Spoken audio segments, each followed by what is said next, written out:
Thomas, donc le président chinois a entamé une tournée de 5 jours en Afrique. On imagine souvent que l'appétit des Chinois pour l'Afrique, elle date d'il y a quelques années seulement.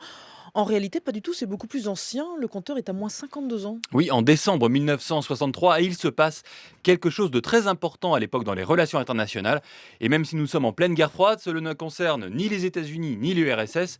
Et pour reprendre les mots de l'époque, il s'agit du voyage du leader jaune, M. Chou En-lai, à travers le continent noir. Cette grande offensive diplomatique, c'est évidemment un événement. C'est la première fois que la Chine envoie une délégation aussi importante en terre africaine.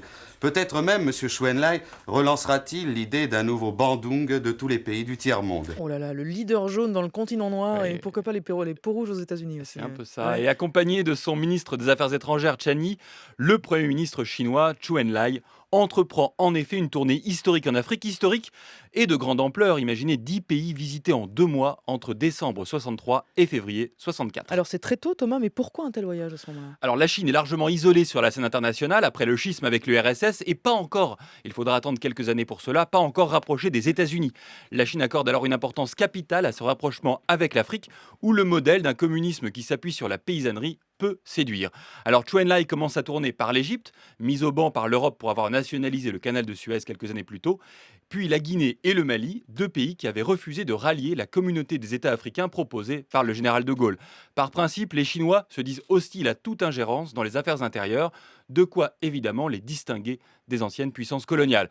Et si la Chine vient y chercher du cobalt nécessaire à son programme nucléaire ou du cuivre, elle vient aussi y chercher un soutien politique qui porte ses fruits 10 ans plus tard, en 1973. Les titres de l'actualité, 76 voix pour, 35 voix contre. À 4h14 ce matin, la Chine communiste, la Chine de Pékin, a été admise à l'ONU. Et je ne vous étonnerai pas en vous disant que de tous les continents, l'Afrique fut celui qui émit le plus de votes favorables à l'admission de la Chine populaire avec 26 voix.